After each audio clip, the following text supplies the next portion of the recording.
India and Norway have close relationship. This is a relationship that has grown leaps and bounds.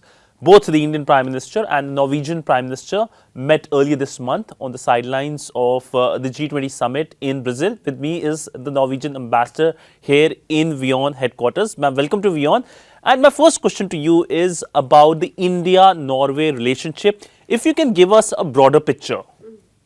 Well, thank you very much for inviting me. It's great to be here at WION. On your question, I would say the India-Norway relationship is really growing. It's gaining more importance by the day, and this year 2024 has been a really important year. We managed to conclude the free trade agreement, the trade and economic partnership agreement in March together with the other EFTA countries, and now we are just looking into the ratification in Norway, which will happen in the next couple of months, and that is the cornerstone, really milestone for us as a very good basis for our businesses to look to India, and we see a growing interest in Norway. Ma'am, you talked about FTA, which is one of the biggest things which has happened in the trading relationship, not just Norway but the EFTA countries as well. So if you can talk about in detail about the positive aspects in terms of how it will help not only the EFTA country but also India. Well, it will help the EFTA countries, and I can talk about my own country, Norway, in the sense that a lot of goods will get easier access and they will be cheaper. For example, Norwegian salmon, there is already quite a high toll on that, which will go down to zero in a few years.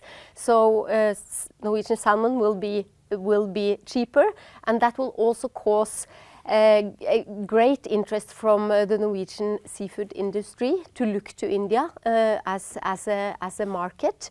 And mentioning market, India is and will be the biggest consumer market in the world. So of course for us as Norway, this is of tremendous importance, and also that's why I'm saying Norwegian businesses have a lot of interest. The agreement, though, also I think is beneficial for India when it eases trade between our countries, and some of the goods that are going to Norway will also be cheaper to export. But first and foremost, I think this treaty is the first one to have an investment chapter, and that investment chapter is very important, and it's important for us in Norway and Norwegian businesses who want to invest in India, but I also think it's a big advantage for India to have those measures on the investment that is in this treaty between India and EFTA. I remember about the investment plans. What kind of investments we can expect from Norway, especially from your sovereign wealth fund to India, and any domains which you expect? Well, the Norwegian Sovereign Wealth Fund will not be included by the agreement, because we're talking about foreign direct investments here.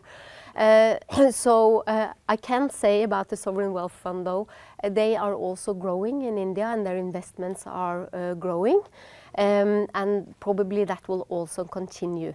But on the foreign direct investment, those areas that are of priority for Norway and India in our relationship, particularly on green energy, and also in the maritime sector and the maritime industries. We have very particular technologies in Norway, because we have been an energy superpower, because we found oil and gas in the 1970s, and we are now transforming it all to green energy, and we're using a lot of the same technologies, and we are quite cutting edge there. And also we have been a big shipping nation, and therefore we also have quite a good technology to contribute in that area as well. And then coming into India, this is offering something that we can't really find anything anywhere else. It's the scale that is here. So therefore these companies with these cutting edge technologies, they will be really interested in investing, and that we see also is of interest here in India. In your growth stories, these are really important areas where you want investments from countries like us. So Norwegian technology and India's scale, they can come together, and Norway is a leader when it comes to technology, clean energy. How can Norway help in India meeting its goal, especially when it comes to the climate change goals? Well, when it comes to the climate change goals and the sustainable development goals, it is very clear for us in Norway, and it should be also in a lot of other countries, that if India does not reach its goals, the world will not reach its goals. And this is important to stop the climate change that we are seeing and to keep our planet. In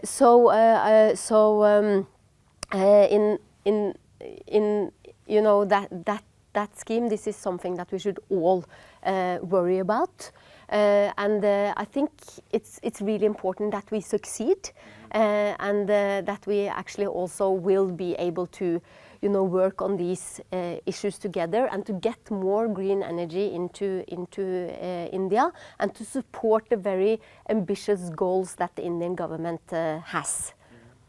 We have a platform called the India-Nordic Summit. It happened in Stockholm, then it happened in Copenhagen, and it's expected to happen in your country. How do you see this platform in furthering the goals between India and the Nordic region as a whole, which you're part of? Well, the Nordic region, we are consisting of 5 countries. We share a lot of the same history. We work very closely together in the Nordic Council. Some of us share more or less the same language, and it's a platform where we are cooperating a lot in many areas. Still, combined, we are population-wise quite small compared to India, but the economies of the Nordic countries combined, we are also about number between 10 to 12 in the world, so we do have a lot to offer, and I think also India sees that, because we are also getting the interest back, and as you have been saying, there have been 2 Nordic India summits, and we are now looking into having the next one in Oslo quite soon. Correct, ma'am. Now, many of our viewers will be watching this interview. If you can explain the Norwegian foreign policy to them, what is the Norwegian foreign policy all about? If you can, perhaps in a concise format, tell this to our viewers. We are a country far up in the north. We are a small country. We are neighboring Russia. Up in the north, and this is of course important points in our foreign policy. In the current climate that we see, we are a staunch supporter of Ukraine, and we are condemning the full-scale invasion of Russia, because we see that this is wrong. A country cannot invade another one like that. It's not allowed according to international law. But also for us as a neighboring country, we of course feel this even more closely than other countries do. We've also had a very close relations in the Middle East. Some of the viewers might remember, if they are old enough, the Oslo Accords from 1993 that was brokered by Norway between Israel and the Palestinians. The most important in those accords maybe were the two-state solutions. And it does not look very good for the two-state solution these days, but we are still working on trying to get the parties in the Middle East together, so that we are able to look at that. We still think that there is no other way than the two-state solution between Israel and Palestinians. So those are two important pillars when we look at the world, how it is today. We already spoke about climate change and working in the framework of the United Nations on the Paris Agreement and discussing and seeing how we can get action to solve those problems and to look towards a cleaner future for everyone. And below the 1.5% goal is of course also very important. So those are some issues important in our foreign policy. Apart from that also, of course, we want to see ourselves as a bridge builder. We've had, I mentioned the Middle East, but we've also had roles in peace building and mediating roles between parties in conflicts many places in the world. And that's an experience that we have used and are also using in the world today, which is quite full of conflicts. It's a very volatile world, but ma'am, my last question to you is about India's role. How does Norway sees an India which is a large country in Asia, a democratic country and a country which is rising very fast? Well, it's exactly that. We see India as a country that is rising very fast. The economy is now the 5th largest in the world, and it's also the fastest growing economy.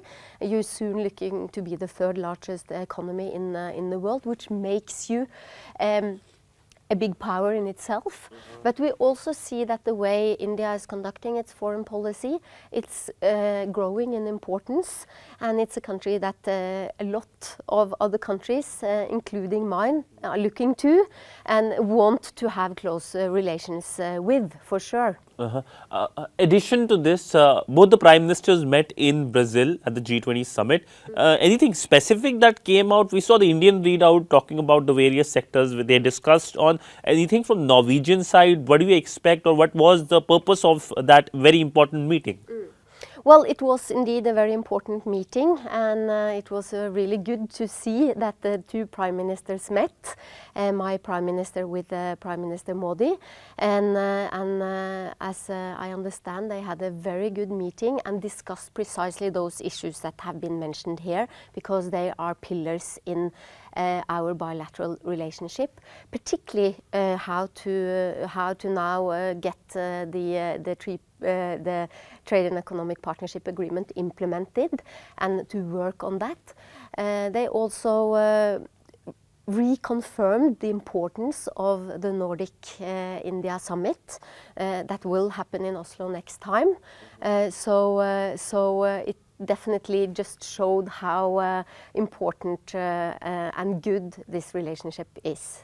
Clearly, ma'am, Norway is an important partner of India in the Nordics, and perhaps there will be more high-level engagements, including the visit of the Indian Prime Minister to Oslo. Thank you so much, ma'am, for speaking to WION here at WION headquarters. Thank you so much.